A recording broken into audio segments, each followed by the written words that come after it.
Hello, everyone. Welcome to my channel. This is Showtime, and I wanted to pretty much stop everything I was doing and make this video. Flakko kept his word. He exposed it all. It is over. It is over for the people that committed this crime, and it seems like there is going to be a larger investigation, a RICO into the situation. So let's just start by covering Flacco's video. One of the things that he mentioned up front was that him making that Instagram post saying that he was going to tell everyone who unalived Drakeo got him a lot of flack. Munchie B, we saw in the video, seemed very nervous about this information coming out and wanted to, keep a tight ship, essentially. But he already made the mistake. He let the cat out of the bag. He let the cat out of the bag, and there's no way to kind of undo that or unwind that. But I mentioned this in a video I didn't get a chance to release because everything had just happened so quickly that Munchie B is kind of sitting in play. He was sitting in play trying to get Flacco fired, and he's setting in play so that if Flacco were to release this information, people are going to look at Adam 22 like Adam 22 has something to do with it. And when he says people, he can only be referring to his gang, the Red Hats. So he started off by mentioning, you're kind of threatening my employer. Flacco is his own boss at this point, but he does, respond to Adam. It just is what it is. He is technically his employer at No Jumper. So he mentioned that in the beginning. He said, hey, you're trying to threaten my job and my employer. Why are you so invested in this? If you have nothing to do with it, why are you so invested in this? Why are you trying to make sure you're taking steps so that this does not come out? When we all should really just want justice for Drakeo. Now, Munchie B and Drakeo, they were beefing prior to his passing, so I don't expect for him to just all of a sudden have a change of heart. But it was somebody who, lost their life. So we do want justice for that person. So that was kind of his first claim, like, hey, that should be a telltale sign. Hit dogs holla, right? That should be a telltale sign of who is responsible for this. And he's not saying Munchie B directly, but that's a telltale sign of who is responsible. And then Flacco goes over the incident. Now, Flacco seems plugged in. He seems plugged in with the investigation, with the cops, and with the streets. He seems plugged in. He knows a lot of information about this. And he even dropped a subliminal for people that are in the streets to know. Now, for me, I don't know. I ain't plugged in like that. I ain't connected. I live in the desert. I am not in the streets. That is not my life. However, he had a moment on his video where he either muted what he stated or he just silently, mouthed those words so that people could see he knows what he knows. And also, he said, hey, I question anybody that asks Munchie B why I know what I know. So it seemed like he already knew because Munchie B up there popping and he can't keep his mouth shut. Like, he's the active gang member. He's the person that's in the streets. He's the person that's supposed to be living by code and he can't keep his damn mouth shut. I feel like that's insane. Especially we're talking about people, losing their lives and maybe they did it on your behalf because they respect you, they rock with you, and you throwing them under the bus. So I think that's insane. He kind of hinted that Munchie B already told him who it was. He hinted that Munchie B is keeping him in gang politics ever since he been in LA. Munchie B is keeping him into the gang politics, kind of bringing him into the fold, when obviously Flacco does not want to be in the fold. So Munchie B, what they say, loose lips sink ships. He taking them down. He taking everybody down. And Now Flacco goes into discussing the actual incident. So he goes over the process of what Drakeo was doing prior to showing up, because Drakeo didn't want to show up because he saw YG, who may be the big fish in his Rico. He sees YG as one of the headliners. Obviously, he's the superstar here. And he's thinking, you know what, maybe I shouldn't even take this. I should just kind of do my own thing. I can make money in my own time. But allegedly, Snoop Dogg personally called and asked Drakeo to show up. And then Drakeo, obviously Snoop, no one in California is bigger than Snoop, in my opinion. Snoop is world renowned. He has cooking shows like Martha Stewart. He is the guy. And if I was Snoop, I'd feel some kind of way about that. Like if I say, hey, nephew, you good, go ahead and pull up. We got you. You ain't got nothing to worry about. I'm the man in this state. I'm the man pretty much around the globe. And we should not have no problems right here. Like he should be good to show up and do his show and perform. Maybe afterwards, after he leaves, maybe y'all can handle y'all beef there. But if I say he good, he should be good. I'm Snoop. But it didn't work out that way. I'm sure Snoop probably tried to pull some strings, but it just didn't work out that way.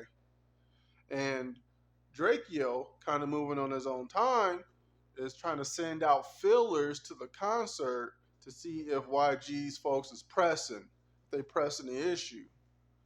Now, Whack 100 stated that he was looking for Drakeo to make sure that he was moving right, to make sure that he was moving righteous, that he can get in and out of there. Because Wack had a few other acts. I think he had Blueface and he had The Game there. So Drakeo could have kind of fell up under that group, that entourage. Maybe could have got in and out. However, Wack stated, hey, I was waiting for an hour and some change, but he never showed up, so we figured he wasn't coming.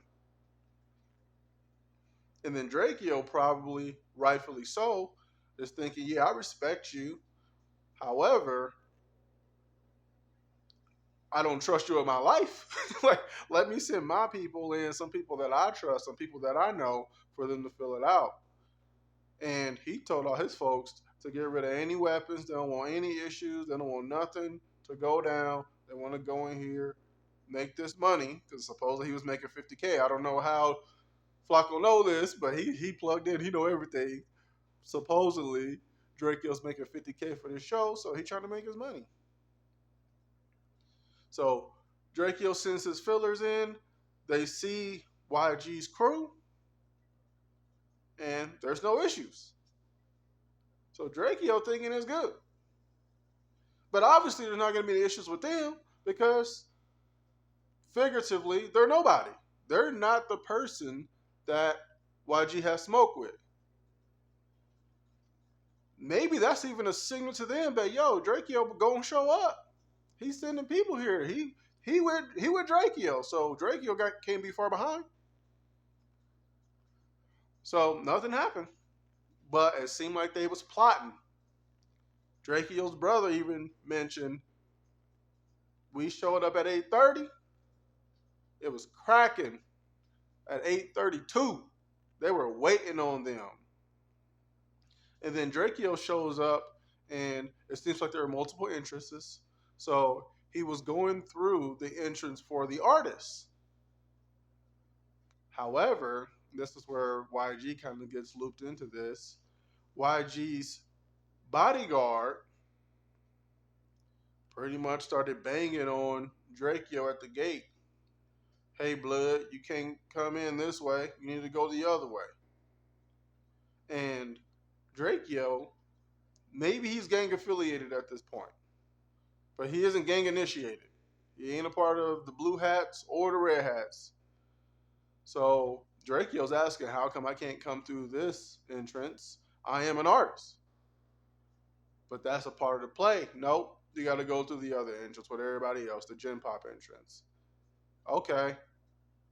So him and his crew that go through the separate entrance, or the Gen Pop entrance. And once they get through, obviously they get patted down. They don't have any weapons. They don't have anything on them. Once they get through, they see a black car SUV go through.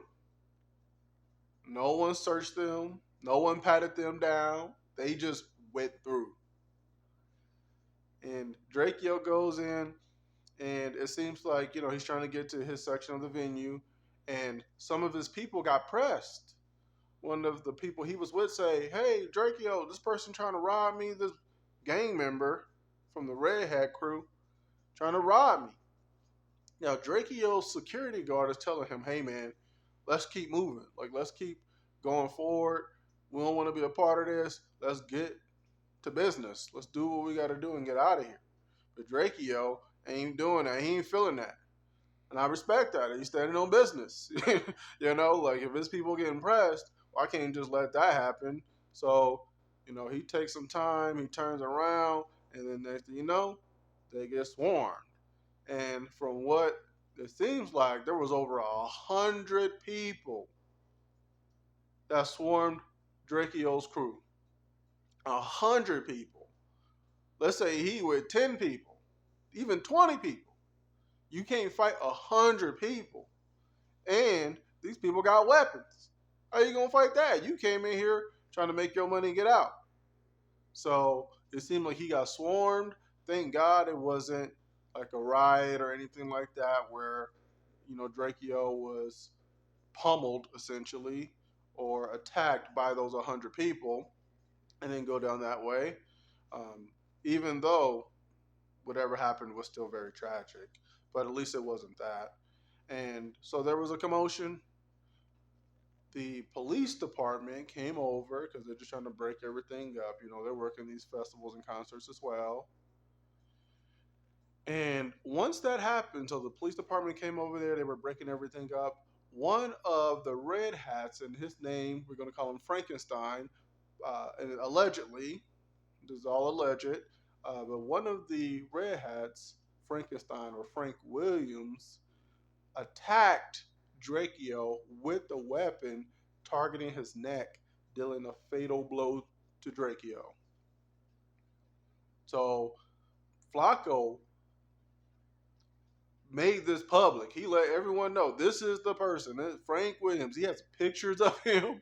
I guess he has a video as well where this person is a part of another incident where someone was unalived in the exact same way. So it seems like this person is cooked. It's over him. He's under investigation. He probably had nothing to lose. That's why he just crashed out for no reason. So, but this person attacked Drakeo quickly. And when he did it, the security guard for Drakeo was trying to flag down the police. Hey, we need help. This person here is attacking us. He has a weapon. And this concert happened at night. So when the police went to kind of flash over with their flashlights to see what's going on, who's doing what, who needs help, this person did the 40-yard dash. They just booked it. They got out of there quickly. So they were not arrested there at the incident. They just booked it. They literally just ran out. So this is a pretty bad look, especially for YG. It seems like YG is somehow involved in this, or his security guards are involved in this. He was one of the main headliners at the show as well. He was there with somebody that apparently he had beef with, and he was on No Jumper saying, "Hey, we're not gonna do no rap beef. You know, we just trying to make money and have a good time. But if you're not doing rap beef, then maybe you doing the street beef. You're trying to get some street justice or something like that. I would much rather just stay in rap and nothing happen in person. But yeah, it's not looking too good. And no, shout out to Flakko. He kept his word. He got a lot of flack for it. A lot of people trying to stop him from releasing this content, probably threatening his life. threatening for him to be fired, threatening his employer, so he took a lot of flack for this. He did something that I think was courageous and bold. He also included the detective's information for Drakeo's case. I'll see if I can put the number and the name in the comment section below. But what do you all think about this? It seems like there's going to be a second part to this as well. So I'm looking forward to some light being shed on this horrible incident and us getting some answers about what happened and maybe some closure. But you let me know what you think in the comment section below. Is Munchie B going down for this? He pretty much set everybody up in his game with his idiotic comments. And it seems like he was apologetic about this. Supposedly, he reached out to members of the Blue Hats to apologize about the comments that he said about Drakeo. So, you know, he know he made a mistake, but that mistake may take them all down. Is YG going to be a part of this RICO? Do you think there's going to be evidence? There's probably going to be people snitching. People are going to be telling because, if you all go in here with the plan to do something and it happens, you're probably all going to get charged with that. Even though one person, did the action, usually everyone faces the repercussions. So I'm expecting some people to cooperate, and it's kind of tricky. Like, YG is the big fish. So people could lie and just say YG paid them. People could lie and just say YG told us to do X, Y, and Z because you don't want me for real. You want YG. So YG's in a tough spot. But you let me know what you think in the comment section. Don't forget to drop a like, subscribe. It's showtime. I'll see y'all.